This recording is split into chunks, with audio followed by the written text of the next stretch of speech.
इस वक्त युद्ध लाइक सिचुएशन बनी हुई है और आप जानते हैं कि इंडियन गवर्नमेंट ने मॉक ड्रिल के लिए भी सबको कहा है 7 तारीख को। पूरे हिंदुस्तान के कई ऐसे राज्य हैं, कई ऐसे शहर हैं जहां पर मॉक ड्रिल होगी, यानी कि सायरन्स बजेंगे, बहुत कुछ होगा।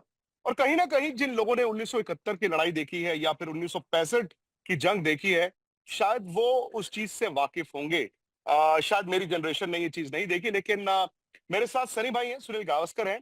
और सनी भाई की जनरेशन ने ना सिर्फ मॉक ड्रिल्स या फिर वो सायरन सुने होंगे, युद्ध भी देखे हैं। सनी भाई, आज शायद 7 तारीख को हिंदुस्तान में वो चीजें होंगी जो 1971 में हुई होंगी, 1965 में हुई होंगी। मतलब आपको कुछ याद है 1971 या 65 की वो दोनों लड़ाइयाँ, युद्ध?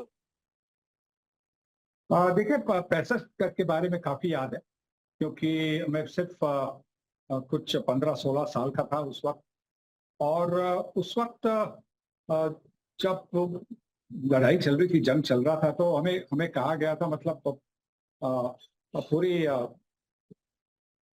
भारतीय मतलब जनता को कहा गया था कि दिए, अगर शाम को अगर दिए जलाने हैं तो फिर आपकी जो विंडोज है उस पर काला कपड़ा लगाइए, जिससे बाहर वो लाइट रिफ्लेक्ट ना हो। और जो मतलब सीफेस पे थे तो उनको तो बोला था कि आप जितना कम लाइट इस्तेमाल करेंगे उतना अच्छा ही होगा। टॉर्च का इस्तेमाल करिए या कुछ मतलब लैंप्स का इस्तेमाल करिए, ऐसा बताया था। हाँ, तो मतलब और सायरन तो चलती थी भाई। हाँ हाँ, बिल्कुल सायरन चलती थी। तो हमें ये पता नहीं चलता था कि सायरन्स मतलब ये सच माने सायरन्स है कि ये मॉक जैसा कुछ है कि तैयार होने के लिए। अ, उस वक्त शायद जो रेडार वगैरह होगा वो आज जितना टेक्निकली एडवांस हो गया है उतना शायद नहीं होगा। पर हाँ, उस वक्त वो याद है मुझे, बहुत अच्छी तरह से याद है कि जो जो हमारे यहाँ मतलब खिड़कियों पर वो काला कपड़ा डालने के लिए आसान बनता था, पर जो वेंटिलेटर होता है ना ऊपर का, जी।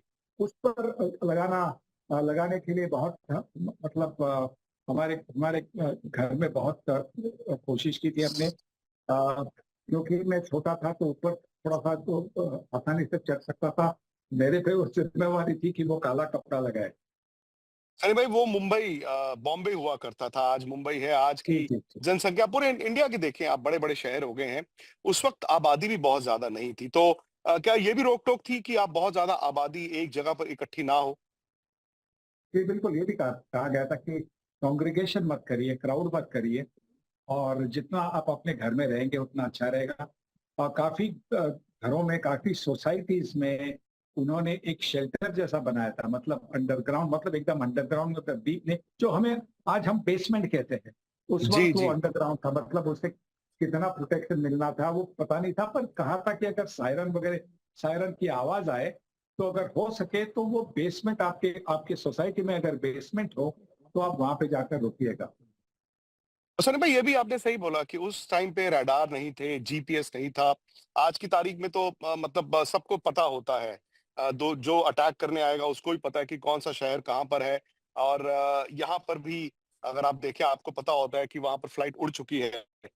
उस टाइम पर जब सायरन बजते थे, तो क्या पैनिक होता था? मतलब सोसाइटीज में पैनिक होता था, लोगों में डर होता था? नहीं, डर नहीं। डर तो बिल्कुल मैंने कभी नहीं, किसी के चेहरे पे हमने डर नहीं देखा, कभी नहीं डर देखा। सिर्फ मतलब एक हम कॉशन लेते हैं ना, प्रिकॉशन, वैसी वैसी एक मतलब स्थिति होती थी, पर डर कभी नहीं, बिल्कुल भी, कभी नहीं। और उस वक्त तो मेरे ख्याल आप ऑल इंडिया रेडियो पर ही सारी अपडेट्स लोग लेते होंगे कि कल ये हुआ, कल रात ये हुआ, आज इस चीज से बचना है। अब तो 24 आवर न्यूज चैनल्स भी हैं। जी जी बिल्कुल। तो उस वक्त तो रेडियो पर ही काफी निर्भर होता था, रेडियो ही सुनते थे उस वक्त। टेलीविजन भी तो बहुत कम था, मुझे लगता है कि शायद ब्लैक एंड व्हाइट टेलीविजन था, और शायद कुछ मेजर सिटीज में था, इंटीरियर्स